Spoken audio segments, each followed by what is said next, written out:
Hi friends, welcome to my YouTube channel. ಯಾರೆಲ್ಲ ನನ್ನ ಚಾನಲ್ನ ಸಬ್ಸ್ಕ್ರೈಬ್ ಮಾಡಿಲ್ಲ ಪ್ಲೀಸ್ ಸಬ್ಸ್ಕ್ರೈಬ್ ಮಾಡಿ ಅಂತ ಹೇಳ್ತಾ, ಇವತ್ತಿನ ಕರ್ಣ ಸೀರಿಯಲ್ ಸಂಚಿಕೆ ಏನಾಗುತ್ತೆ ಅಂತ ಹೇಳ್ತೀನಿ ಬನ್ನಿ. ಇವತ್ತಿನ ಸಂಚಿಕೆಯಲ್ಲಿ ತುಂಬ ಇಂಟ್ರೆಸ್ಟಿಂಗ್ ಆಗಿರುತ್ತೆ. ಅದೇನಂತಂದರೆ, ಕರ್ಣ ಆಸೆ ಪಟ್ಟಂಗೆ ನಿಧಿ ಮದುವೆ ಆದ. ಈ ಕಡೆ ಕರ್ಣ ಲೈಫಲ್ಲಾಗಿರೋದು, ನಿಧಿ ಲೈಫಲ್ಲಾಗಿರೋದು, ಇದೆಲ್ಲ ಬ್ಯಾಡ್ ಇನ್ಸಿಡೆಂಟ್ಗೆ ರಮೇಶ್ ಅವರೇ ಕಾರಣ ಅಂತ ಹೇಳಿ ರಮೇಶ್ ಅವ್ರಿಗೂ ಪನಿಷ್ಮೆಂಟ್ ಆಯಿತು. ಮನೇಲಿ ಏನೋ ಒಂಥರ ನಿರಾಳ ಅನ್ನಂಗಾಯಿತು. ಆದರೆ ನಿಧಿಗೆ ನಿತ್ಯಂದು ಲೈಫ್ ಬಗ್ಗೆನೇ ಯೋಚನೆ ಬಂದಿರುತ್ತೆ. ಅಷ್ಟರಲ್ಲಿ ತೇಜಸ್ ಬಂದು ಎಲ್ಲ ಸರಿ ಹೋಗುತ್ತೆ ಅನ್ನೋಷ್ಟರಲ್ಲಿ ತೇಜಸ್ ಬಂದು ತನ್ನ ಮದುವೆ ಬಗ್ಗೆ ಹೇಳಿದ ತಕ್ಷಣ ನಿತ್ಯಂಗೆ ತುಂಬ ಬೇಜಾರಾಗುತ್ತೆ. ಹಾಗೆ ಮನೆಯವ್ರಿಗೆ ತುಂಬ ಶಾಕ್ ಆಗುತ್ತೆ. ಮುಂದೆ ಅವಳ ಲೈಫ್ ಹೇಗೆ ಅಂತ ನಿಧಿ ಯೋಚನೆ ಮಾಡ್ತಾ ಇರ್ತಾಳೆ. ಆದರೆ ನಿತ್ಯ ಮಾತ್ರ ಕರ್ಣ ಮತ್ತು ನಿಧಿ ಲೈಫಲ್ಲಿ ನಾನು ಮಧ್ಯ ಬರಬಾರ್ದು ಅಂತ ಹೇಳಿ ತನ್ನ ಮನೆಗೆ ಹೋಗಬೇಕು ಅಂತ ಅಜ್ಜಿ ಕರ್ಕೊಂಡು ಹೊರಡ್ತಾರೆ. ಅವರು ಅಜ್ಜಿ ಕರ್ಕೊಂಡು ಹೋಗಬೇಕಾದ್ರೆ ನಿತ್ಯಗೆ ಒಂದು ಸರ್ಪ್ರೈಸ್ ಇರುತ್ತೆ.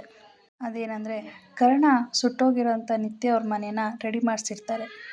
ಆಗ ಈ ಸರ್ಪ್ರೈಸ್ ಕೇಳಿ ಮನೆಯವರೆಲ್ಲ ತುಂಬ ಖುಷಿ ಪಡ್ತಾರೆ. ನಿತ್ಯ ಅಜ್ಜಿಗಂತೂ ತುಂಬ ಖುಷಿ ಆಗ್ಬಿಡುತ್ತೆ. ಮುಂದೆ ಅವ್ರು ಹೇಗೋ ನಮ್ಮ ಜೀವನ ಅಂದ್ಕೊಂಡಿದ್ವಿ, ಥ್ಯಾಂಕ್ ಯು ಸೋ ಮಚ್ ಅಂತ ನಿತ್ಯ ಅವ್ರು ಹೇಳ್ತಾರೆ. ಶಾಂತಿ ಅವ್ರಿಗಂತೂ ತುಂಬ ಖುಷಿ ಆಗುತ್ತೆ. ಆಗ ನಿಧಿ ಹತ್ರ ಸ್ವಲ್ಪ ಮಾತಾಡಬೇಕು ಅಂತ ಹೇಳಿ ರೂಮಿಗೆ ಕರ್ಕೊಂಡೋಗಿ, ಕರ್ಣನ ಚೆನ್ನಾಗಿ ನೋಡ್ಕೊ, ನಿನ್ನ ಬಿಟ್ಟರೆ ಯಾರೂ ಇಲ್ಲ, ಅವ್ರಿಗೆ ಪ್ರೀತಿನೇ ಬೇಕಾಗಿರೋದು ಅಂತ ನಿತ್ಯ ಹೇಳಿ ಅಲ್ಲಿಂದ ಹೊರಡ್ತಾರೆ. ಈ ಕಡೆ ಕರ್ಣ ಮತ್ತು ನಿಧಿ ಅವ್ರಿಗೆ ಫಸ್ಟ್ ನೈಟ್ ಅರೇಂಜ್ ಮಾಡಿರ್ತಾರೆ. ತನ್ನ ಮನಸ್ಸಲ್ಲಿ ಏನೇನಿದೆ ಎಲ್ಲ ಭಾವನೆಗಳನ್ನು ಕರ್ಣ ನಿಧಿಯವ್ರ ಹತ್ರ ಹೇಳ್ತಾರೆ. ಆಗ ನಿಧಿಯವರು ಒಂದು ಮಾತು ಕೊಡ್ತೀರಾ, ನಿತ್ಯ ಅಕ್ಕನ ಮಗುನ ನಾವೇ ಅಪ್ಪ ಅಮ್ಮ ಆಗಿ ಬೆಳೆಸ್ಬೇಕು ಅಂತ ನಂಗೆ ಮಾತು ಕೊಡಿ ಅಂತ ಹೇಳಿದಾಗ, ಕರ್ಣ ನೀವು ಹೇಳೋಕ್ಕೂ ಮುಂಚೆ ಅದು ನನ್ನ ಕರ್ತವ್ಯ ಅಂತ ಹೇಳಿ ಮಾತು ಕೊಟ್ಟಾಗ ನಿಧಿಗೂ ತುಂಬ ಖುಷಿಯಾಗುತ್ತೆ. ನಿಮ್ಮನ್ನ ಪಡೆಯೋಕ್ಕೆ ನಾನು ತುಂಬ ಪುಣ್ಯ ಮಾಡಿದೆ ಅಂತ ಹೇಳಿ ನಿಧಿ ಕೂಡ ತುಂಬ ಖುಷಿ ಪಡ್ತಾರೆ.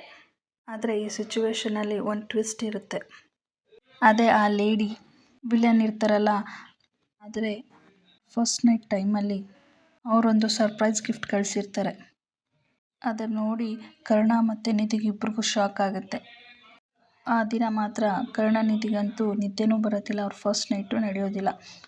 ಆ ಲೇಡಿ ವಿಲನ್ ಯಾರು, ಅವರಿಬ್ಬರ ಜೀವನ ಚೆನ್ನಾಗಿರುತ್ತಾ, ಅವರಿಬ್ಬರ ಜೀವನ ಮುಂದೆ ಚೆನ್ನಾಗಿರೋಕ್ಕೆ ಬಿಡ್ತಾರಾ, ಅಥವಾ ರಮೇಶ್ ಕೂಡ ಲೇಡಿ ವಿಲನ್ ಜೊತೆ ಸೇರಿದಾರೋ ಇಲ್ವೋ ಅಂತ ಮುಂದಿನ ಸಂಚಿಕೆಯಲ್ಲಿ ಗೊತ್ತಾಗುತ್ತೆ.